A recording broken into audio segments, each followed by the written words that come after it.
Well, the football season's over. Tristan, it's over. It's done. A city has been burned down to the ground. There's been lots of tears shed from fans that wear red. And also, history has been made, but also not the history we thought it would be. This Super Bowl.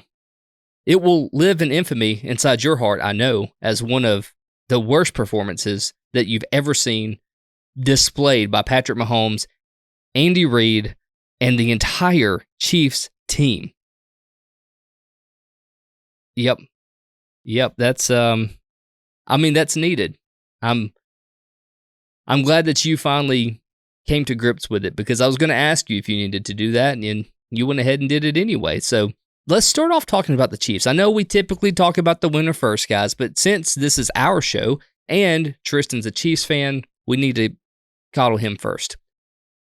Let's talk about Patrick Mahomes. I want to target in on him first, and then we'll talk about kind of the other things I think maybe contributed to this loss. So it's something I found interesting. I was reading several articles and about maybe what went wrong. I was just trying to figure it out, because I knew that like the Eagles on paper outmatched the Chiefs, but not this bad, right? So I went to look at Patrick Mahomes' Super Bowl record, and he's been there 5 times. And through the first 3 quarters of all 5 games, his Super Bowl rating QBR is 70.17. All other quarters, meaning the fourth quarter of every other one of those games, his QBR is like over 100. So at what point does this need to be addressed so they can stay out of big deficits?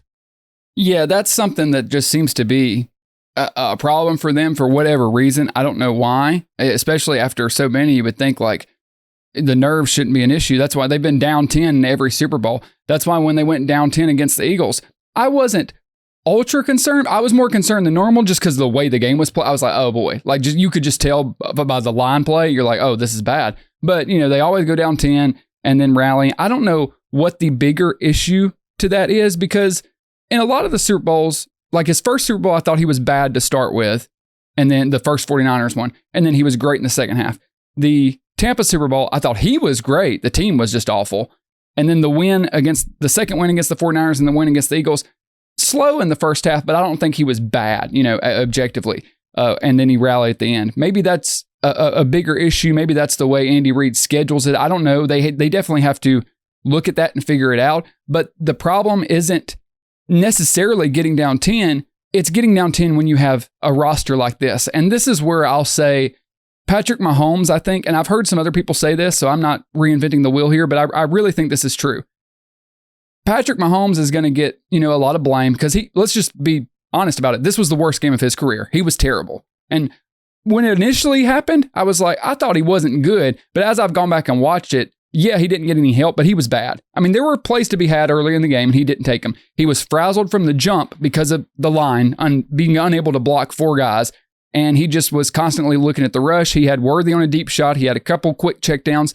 He never got in a rhythm. I think the greatness of Patrick Mahomes masks the deficiencies in the rosters. And I say that to mean I don't think any other quarterback would have gotten this Chiefs roster to the Super Bowl. And I think you could say that same thing last year. Like you look at that's why, as you said, going into the game, you look at the rosters on paper and you're like, God, the Eagles just blow them out of the water. So in a sense, that is going to get held against Patrick Mahomes because he gets to the Super Bowl and gets blown out. But I would just say, and not being a Mahomes apologist, because he was really bad in this game, no other quarterback would have taken that team to this Super Bowl. You know what I mean? He covers up for their deficiencies. He elevates all of these players and has-beens and brings them to this point. And that's why I think the Chiefs have to really look at their identity and do a big overhaul. I think it's essentially rebuild time, honestly. He is the lipstick on the pig that is the roster of Kansas City. What I want to bring your attention to now is also, by the way, you said the rush. It was kind of baffling that Andy Reid couldn't counteract that rush. It was a 4-man rush. It wasn't like they were sitting in the house. They were just getting through. It was like Swiss cheese up front, man. And you and I said it. We said it 3 weeks ago, that games are won and lost in the trenches. And this game is one of those games where you can say, yeah, Patrick Mahomes had an eagle on him at every turn.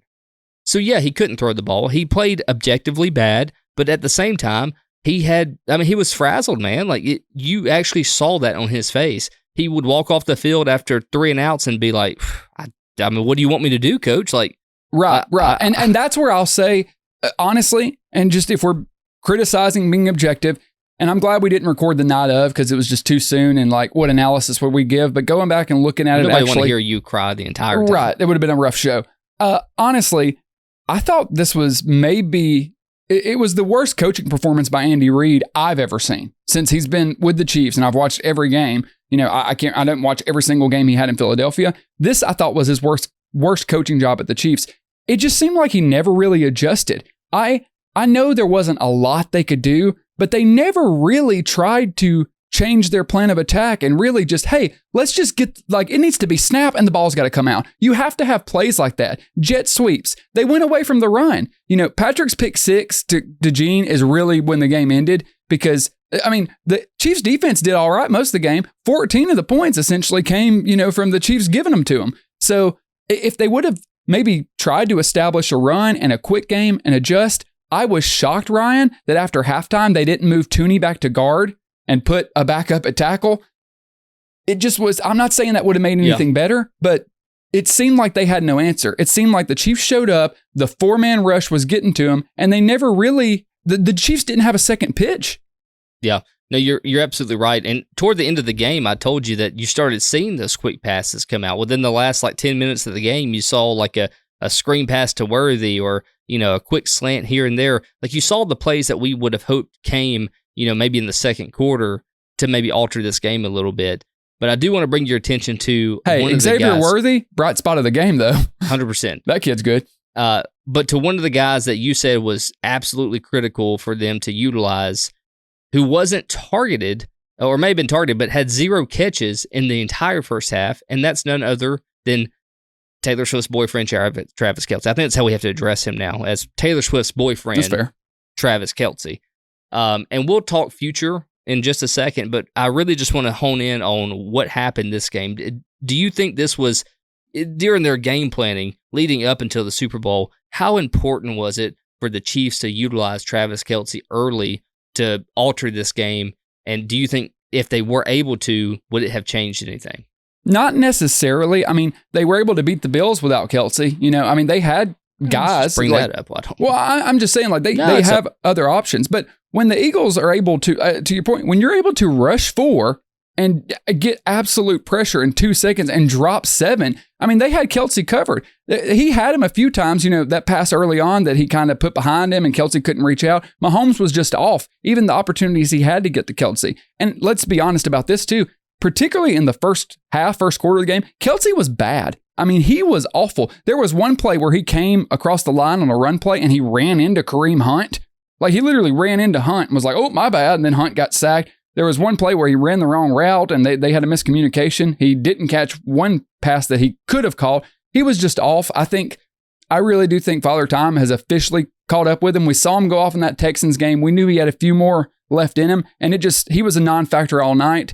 And the Chiefs, as I said, they never had a second pitch. As a Chiefs fan, I don't know if you remember this moment. I actually think, I'm not saying they would have won the game. I think Philly came to play. I don't think there's any way. I don't know if any team in the league was beating Philly a Sunday night. I really don't. But early in the game, I think it was the second quarter where the game wasn't out of hand. It might have been 17-0, something like that. And Mahomes was able to scramble, and he had DeAndre Hopkins wide open for a huge gain. Might have even been a touchdown. Floated it. And it was a perfect pass. Hopkins just didn't even try to catch it. One. Okay, you know what I'm talking about? Yeah. And it looked like he just froze. Hopkins did this, and he didn't even move his hands. He just fell down. I felt like if Hopkins had caught that, got running, got into the red zone, and they had scored there, it would have maybe been a game, because the Chiefs are one of those teams, they are a rhythm team. If Mahomes had just gotten a couple passes, one drive going in the first or second quarter to get a touchdown, I think he would have been better. Now, the line still would have been an issue, but he would have looked like he did in the Tampa Super Bowl, where he was running around making plays.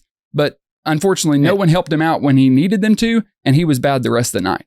That's the problem. It's not the loss. It's that the loss to this degree. It was to the nth degree, you know? So, kind of piggybacking off of Kelce, I do have one more question for you. So, what happens now to the Kelce Mahomes duo? And then second part to that question is Noah Gray, the guy? Is he going to be the guy to fill Kelce's shoes? Now, I know that's probably impossible, but to come close to that, he's been utilized a lot more this year. He looks very efficient when he's on top of his game and when they're utilizing him in the offense. So do you think he could be that guy? And then also, is the Mahomes-Kelce duo over? So I don't know what Kelce will decide to do. I think if they had won, he would have retired basically on the spot. I really do. I think maybe now he'll want to come back. If I was him, though, I'm just like, how much do you have left in you? He's so limited. We saw this season, during the regular season, he was basically a non-factor. He had like one good game, and then he had the Texans playoff game where he was tremendous. But even then, he would clearly slow down a bit, and he was bad against the Bills and bad in the Super Bowl. I just don't know. And I love Travis Kelce. I just don't know how much he has left in him. So I think it's time for them to go ahead. The Kelce Mahomes duo that everybody had to watch out for, like Brady and Gronk, that's gone. You don't have to really worry about him that much. So even if he comes back, he's not a huge factor. As to your question about Noah Gray, no. Noah Gray's a solid tight end too, but that's all he is. I think the Chiefs need to target one. Maybe not in this draft because they're really going to have to hit the trenches, offensive, defensive line, because they're losing Trey Smith. Well, I'll talk about that in just a second.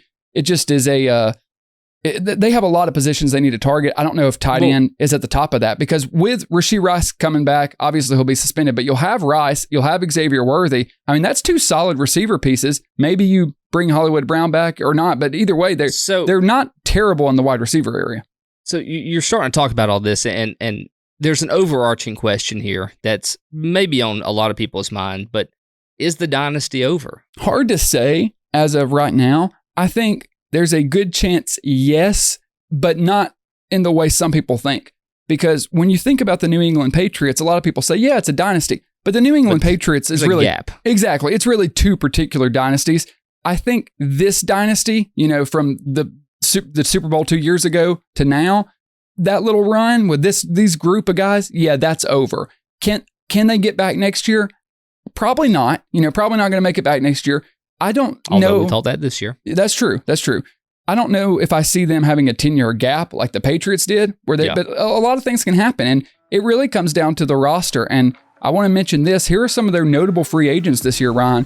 Hollywood Brown, DeAndre Hopkins, Kareem Hunt, DJ Humphries, who was going to be the tackle, but then he got hurt. Right guard Trey Smith, who is one of the best guards in the league. He's gone because someone's going to pay him a king's ransom. Nick Bolton, great linebacker. Justin Reed, really our only great secondary player besides McDuffie. Omenihu, Mike Pinnell, Derek Nottie, all rotational pieces on the defensive line. This is going to be Brett Veach's biggest test. It absolutely is. And I think the Chiefs Brett Veach and Andy Reid have to look and ask themselves, what do we want to be offensively? Because if we remember the way this Chiefs dynasty has gone, it started with Mahomes coming out as a rookie, hitting you over the top with Tyreek Hill, bombs away, putting up 50 points and not a lot of defense, but it didn't matter because he would score 50 on you and everybody was like, holy crap, what's happening? Then all the teams started doing the Tampa 2, keep all the safeties deep, just force you to dink and dunk. And that's what they've done. So the past, 2 to 3 years, really the past 2 years though, it's been, some people will call it check down city, but just taking what the defense gives you. Take 3, take 4, take 5, take 6. But when you face a defensive front like you do in the Super Bowl and they're dominating you like that and you can't get that check down game going, that, dink and dunk, moving the football down the field, well, then you're stuck and they really couldn't go back. We saw, even in the Super Bowl, Worthy start to develop as that deep option. Mahomes hit him in the fourth quarter. He had him a couple other times deep 101 where he was open and Mahomes just couldn't get the ball to him. I think the Chiefs need to seriously consider, because we take it for granted we don't see it a lot. Mahomes has one of the best arms in the league. I think they need to really consider going back to the high-flying attack offense. You could still do the dink and dunk stuff, but I think they need to be more aggressive, attack downfield, and unleash Mahomes, because the game manager Mahomes isn't going to work when you run into a defense like this. They've got a lot of work to do. Well, it'll be interesting to see how Veach handles it, because they have a lot of positions to really look at and try to fix. Yeah, and all these positions you're talking about, I see a lot of age on this team, It's that's exactly right. And a lot of age. And when you compare it to the Eagles, who are so young and they've hit on all their draft picks, the Chiefs have to get younger. Is scary, by the way. Absolutely. The fact that the Eagles are this young and they just won a Super Bowl handedly against the best team in the NFL for the past 4 or 5 years, that's terrifying. Just as a fan of any football team besides the Eagles, you have to be scared. And then Philly, your government, y'all better be stashing up some money, because if you keep going on these dynasties like Kansas City has, your city's going to be tore up a lot more. By the way, guys, can we stop doing it? It's your city. It's your tax dollars. It just doesn't make sense. But anyway, I guess everybody's got to celebrate. After this, I'm actually planning on just busting my entire den up because I had a good lunch today.